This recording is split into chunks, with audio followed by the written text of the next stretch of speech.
Je rappelle que nous tenons un débat sur la déontologie, la question de l'autorégulation, la régulation, l'autorégulation des médias. Et Jacques Desrosiers devait intervenir sur la difficulté de l'application de ce code. Et voilà, il est revenu. Et Monsieur Desrosiers, je vous repasse la parole. Si vous pouvez, si vous pourriez allumer votre caméra. Alors, c'est bon, mais pour le micro, c'est pas encore fait. Bonjour, bonjour. Encore une fois, je salue l'initiative et tous les initiateurs. Je salue également les différents panélistes. J'ai entendu avec attention l'intervention de Jeffrey sur le code en général.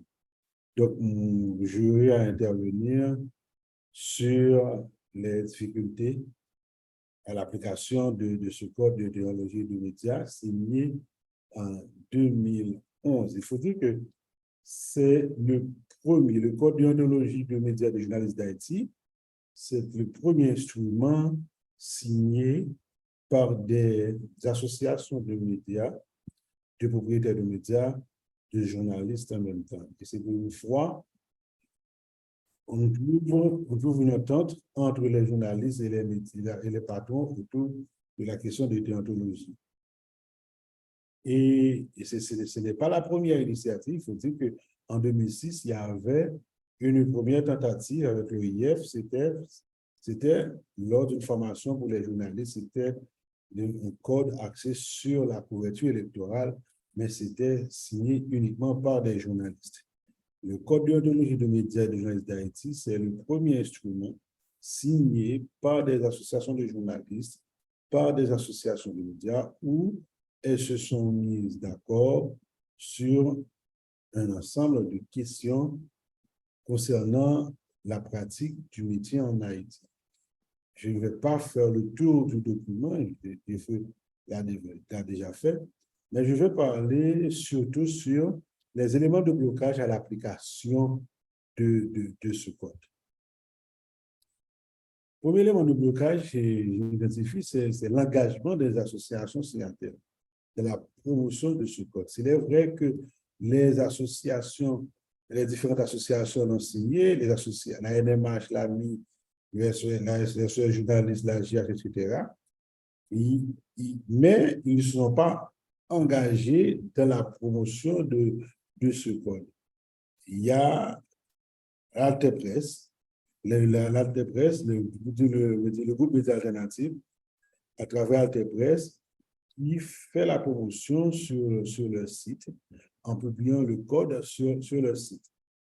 Après, il y a également l'association des journalistes haïtiens qui, à chaque fois, qui a fait une impression de poche, qui distribue dans les médias à des journalistes ce code en français et en créole à des journalistes. Donc, il y a un manque d'engagement des associations signataires dans la promotion du code.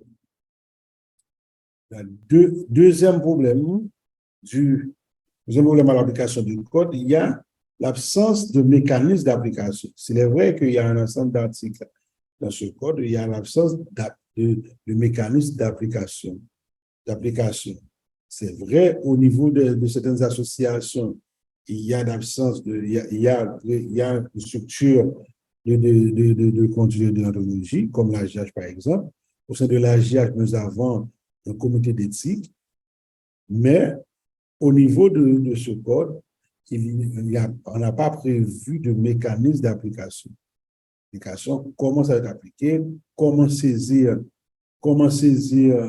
quelle structure qui va surveiller à l'application du code, quelle structure qui va surveiller au respect des règles influentes dans ce code. Donc, il y a une absence de mécanisme d'application et qui n'est pas prévu à travers ce code. Et je pense qu'il est nécessaire pour que les associations signataires se mettent d'accord autour de cette question. Troisième élément de blocage, c'est le plus complexe, c'est le contexte. Le contexte dû à l'évolution des médias en ligne. des médias en ligne. Il est vrai que les codes, comme l'a souligné et Jeffrey, il est vrai que le code n'est pas signé par les associations de médias en ligne. Il faut dire qu'au moment de l'élaboration de ce code, en 2011, il n'y avait pas vraiment d'association de médias en ligne. Et le groupe Médias Alternatifs qui travaillait dans ce domaine, c'est pour cela qu'on a retrouvé la signature du groupe Médias Alternatifs.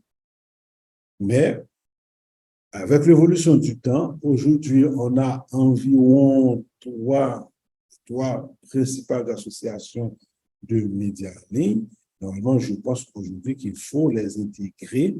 Il faut voir comment les intégrer à travers ce code. Et quand on parle des médias en ligne, je parle des associations, mais il y a des journalistes de médias en ligne, bon nombre de médias en ligne qui ne sont pas vraiment de médias en ligne. Là, il y a le contexte général qu'il faut tenir compte avec l'évolution des médias en ligne, l'évolution des réseaux sociaux. Je pense qu'il faut en tenir compte, il faut de nouvelles discussions pour voir comment intégrer, comment tenir compte de cet aspect-là, comment tenir compte de l'évolution des médias en ligne, comment tenir compte de l'utilisation, de l'influence des réseaux sociaux, de l'influence des médias en ligne dans la diffusion de l'information aujourd'hui en Haïti, pour voir comment les intégrer et à travers ce monde. Il faut dire, quand on parle des médias sociaux, on parle de l'Internet. Et là, au niveau des médias sociaux, au niveau de l'Internet en Haïti, il y a beaucoup d'affaires. Il y a un grand vide. Un vide, premièrement, il faut dire que jusqu'à date, il n'y a pas vraiment de législation sur l'Internet en Haïti.